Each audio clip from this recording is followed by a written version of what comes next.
वेगळ्या वेगळ्या घटना झाल्या आणि त्यातल्या 2 घटना या अत्यंत काळजीच्या होत्या. एक घटना अत्यंत संतापजनक आहे.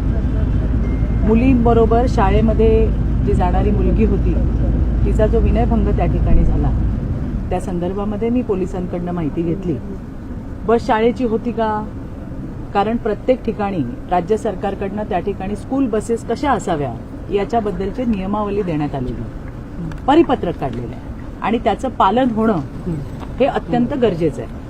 माहिती अशी मिळाली की काही पालकांनी एकत्र येऊन एक बस हायर केली होती आणि ती बस त्या मुलींना नेत आणि आणत होती आणि त्याच्यामधल्या त्या हरामखोर ड्रायव्हरने एका मुलीचा त्या ठिकाणी विनयभंग केला. पोलिसांनी अर्थात काही तासांमध्ये त्याला अटक केलेली आहे. या घटनांची पुनरावृत्ती पुन्हा होऊ नये यासाठी खरं तर लोकसहभागामधून एखादी मुवमेंट या ठिकाणी चालू व्हायला पाहिजे अशी मी विनंती नगराध्यक्ष रुचिताताई आहेत त्यांच्याकडे मी केलेली आहे. कारण ही दुसऱ्यांदा झालेली घटना आहे. या घटना अत्यंत संवेदनशील आहे आणि म्हणून बदलापूरकरां या शहरामधले बदलापूरकरांची मुलं ज्या शाळेमध्ये शिकत आहेत त्यांच्यामध्ये ती सुरक्षित घरी गेली पाहिजे, सुरक्षित शाळेत आली पाहिजेत, त्यांना योग्य शिक्षण मिळालं पाहिजे. यासाठीची भूमिका काय असावी यासाठीची एक लोक चळवळ सुद्धा त्या ठिकाणी लोकसहभागातून होणं गरजेचं आहे आणि नगराध्यक्षताई नक्कीच ते करतील असा मला विश्वास आहे. दुसरी घटना जी बघितली ती खरं तर महाराष्ट्राला हादरवून टाकणारी अशी घटना आहे. अशा पद्धतीने कुठल्या स्त्रियांच्या गर्भातून बीजांड काढणं, त्याचा व्यवसाय करणं हे आपल्या बुद्धीच्या पलीकडचं गोष्टी आहेत, कधी ऐकल्याच नव्हत्या. त्यामुळे बदलापूरच्या पोलिसांचं मी या ठिकाणी कौतुक करीन, अभिनंदन करीन की त्यांना एक कुठली तरी काहीतरी सुराग लागला असेल आणि त्यातून ते हळूहळू हळूहळू आजपर्यंत 5 आरोपी त्यांनी अटक केलेले आहेत. अजून काम थांबलेलं नाहीये. पोलिसांचं म्हणणं आहे की आमच्याकडे आम्ही अजून याच्यामध्ये काम करतोय, अजून आम्हाला जी काही आम्हाला माहिती मिळते त्या अनुषंगाने आम्ही अजून काम करतोय. त्यामुळे मला माहित नाही की येणाऱ्या दिवसामध्ये अशा पद्धतीने किती महिलांना, आता या महिला कोण आहेत? या गरीब महिला आहेत, या गरजू महिला आहेत. त्यांच्या गरिबीचा गैरफायदा घेत त्यांच्या शरीराचं बाजारीकरण करण्यात आलंय आणि ही अत्यंत भयानक हादरवून टाकणारी घटना आहे. आज ज्या वेळेला मला वाटतं एक 6-7 दिवसांपूर्वी ही बातमी जेव्हा पहिल्यांदा आली आणि बेकायदा बिजांडांची विक्री हे जेव्हा हेडिंग आम्ही वाचलं त्याच वेळेला म्हटलं हे काय आहे? क्राईमचं स्वरूप कसं बदलत चाललंय बघा, ज्याचा आपण कधी विचारही केला नाही त्या घटना आज त्या ठिकाणी घडतात. आणि म्हणून मला असं वाटतंय की हे प्रकरण जे आहे ते फक्त बदलापूर, ठाणे, उल्हासनगर इथपर्यंत मर्यादित नसावं. किंबहुना मी हे म्हणेन हे महाराष्ट्रापुरतीही मर्यादित नसावं. हे अशा पद्धतीचा ही काय बेकायदा बिजांड विक्रीचं जे काही काम चाललेलं आहे हे देशभरात चाललेलं असावं याची शक्यता नाकारता येत नाही. आणि त्याला कुठून तरी हे पहिल्यांदा कळलं, त्याची सुरुवात मात्र बदलापूरपासून झाली आहे आणि बदलापूरच्या पोलिसांनी त्याची पाळंमुळं खणायला सुरुवात केली आहे. त्यामुळे येणाऱ्या दिवसामध्ये आतापर्यंत 5 जे आहेत ते अटक झालेले आहेत. बाकी पोलिसांचा तपास चालू आहे. आपणही काही फार त्यांना विचारू नये आणि त्यांनी आम्हाला काही सांगितलं पाहिजे सगळं अशी आमची अपेक्षाही नाहीये. फक्त हे जे काही या ठिकाणी चाललेलं आहे याला मुळासकट उपटून फेकणं ही मात्र काळाची गरज आहे आणि ते निश्चितपणे महाराष्ट्राचे पोलीस, ठाण्याचे पोलीस, बदलापूरचे पोलीस करतील, मुंबईचे पोलीसही करतील याचा मला पूर्ण विश्वास आहे. तिसरी घटना जी झाली ती अत्यंत संतापजनक अशी घटना आहे. म्हणजे प्रभू श्रीरामाचा ज्या पद्धतीने त्या ठिकाणी उल्लेख झाला हा अत्यंत मोठा असा आघात आहे आणि तो सहन केला जाणार नाही. हा आमच्या संस्कृतीवर घालाय. कोणीही असू दे, कुठल्याही पक्षाचा असू दे, पार आमच्या पक्षाचा असू दे, आम्ही हे अजिबात खपवून घेणार नाही. मला काल संध्याकाळी ही बातमी कळाली, तोपर्यंत मला माहिती नव्हतं की काय झालंय आणि मी त्यामध्ये म्हटलंय की जर अटक केली नसेल तर अटक करा. परंतु मी आता पोलिसांना विचारलं आणि मला नंतर 2 तासांनी कळलं की मुलीची आई मुलीला इथं घेऊन आली होती आणि त्यानंतर पोलिसांनी अरेस्ट केली अशी माहिती मला त्या ठिकाणी मिळाली. बघा, भारतीय जनता पार्टी ही असल्या गोष्टी कधीही खपवून घेणार नाही. कुणीतरी बातम्या चालवल्या, चित्रा वाघ आणि त्यांच्या हस्ते त्या मुलीच्या आईला पत्र देण्यात आलं मी इथे आले होते नगरपालिकेच्या निवडणुकींसाठी, बरोबर ना रुचिता? हो होते. आणि त्यावेळेला मला सांगितलं की आम्ही काही नवीन नियुक्त्या केल्या आहेत, तुम्ही आलात तर तुमच्या हस्ते तुम्ही त्या महिलांना द्या, आणि म्हणून मी दिलं. एवढाच तो माझा संबंध होता. माझ्या संबंधित जरी कोणी व्यक्ती असता, कोणी नातेवाईक असता, तरी सुद्धा आम्ही त्यांना सोडलं नसतं. पोलिसांनी कारवाई केलेली आहे. अशा गोष्टींना अजिबात थारा नाही.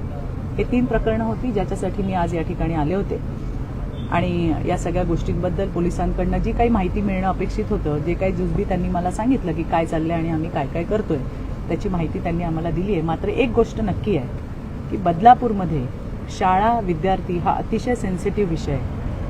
ही दुसरी घटना झालेली आहे, ती होऊ नये याच्यासाठी बदलापूर नगरपालिकेने अत्यंत महत्त्वाचा इनिशिएटिव्ह घेणं गरजेचं आहे. आपल्या शहरातल्या मुलांची काळजी आपण घेतली पाहिजे, आणि त्यासाठी याच्यामध्ये लोकसहभागातून आपल्याला आणखीन काय करता येईल, काही नियमावली बनवता येईल का, मग त्यामध्ये सगळ्या ऑथॉरिटींना बोलवावं, पोलिसांना बोलावं, आरटीओला बोलवावं, इथले जे शिक्षण अधिकारी आहेत त्यांना बोलवावं, सगळ्यांना याच्यामध्ये इन्व्हॉल्व करून एक चांगल्या पद्धतीची पॉलिसी ही त्या ठिकाणी झाली पाहिजे. हे माझं मेन कन्सर्न आहे आज या ठिकाणी येण्याचं. क्राईमच्या गोष्टी तर असतात, परंतु आपलं मुलं ही आपल्या देशाचं भवितव्य आहे, आणि ते सुरक्षित राहणं हे अतिशय महत्त्वाचं आहे. यासाठी आज मी आले होते. आता एक वेगळा प्रश्न आपण जर बघितलं, अमेरिका आणि इराणमध्ये जे युद्ध सुरू आहेत, आणि त्यावरच ठाकरे गटाचे नेते संजय राऊत हे म्हणतात की भारत गुलाम झाले.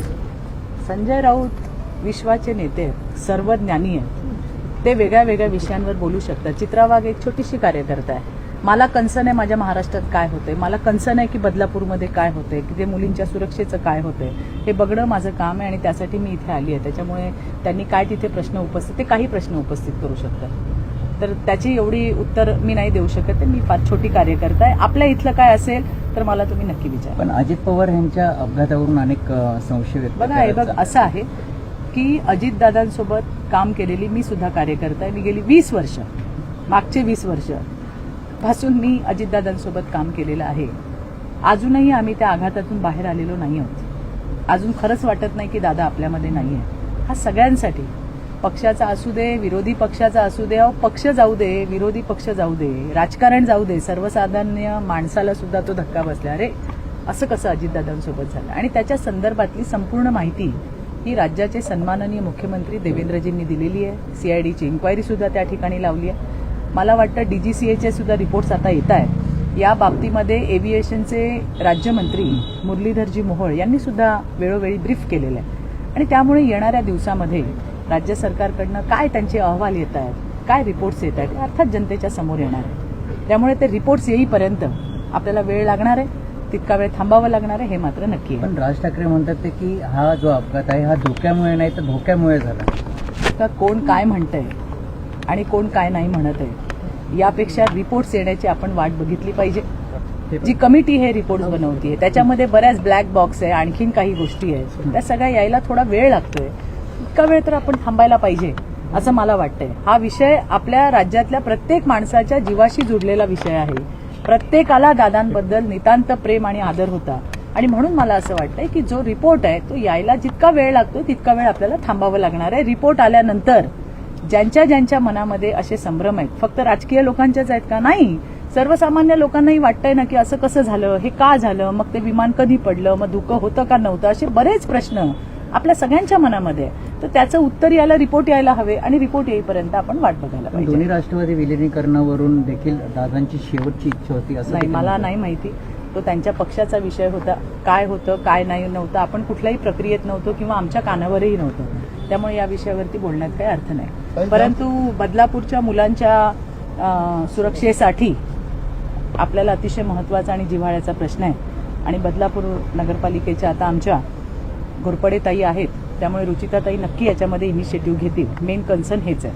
ताई, ज्या मुलीने हा व्हिडिओ टाकला होता तिची आई पदाधिकारी असल्याचं समजतं, त्यांचा राजीनामा घेतलाय का? राजीनामा काढून टाकलं तत्क्षणी. मी तुम्हाला काय सांगितलं, मी माझ्या परिवारातलं, ती तर पदाधिकारी होती, माझ्याही परिवारामध्ये किंवा आमच्या भारतीय जनता पार्टीच्या कुठल्याही कार्यकर्ता स्वतः किंवा त्यांच्या परिवारामध्येही जर असा कोणी प्रकार केला असेल तर तो खपवून घेतला जाणार नाही, आणि त्यामुळे तत्क्षणी त्या ठिकाणी काढून टाकलेलं आहे. मुलगी जी आहे तिला पण अरेस्ट केलेलं आहे, अशा गोष्टींना, असल्या घाणेरड्या विकृतींना थारा महाराष्ट्रात दिला जाणार नाही.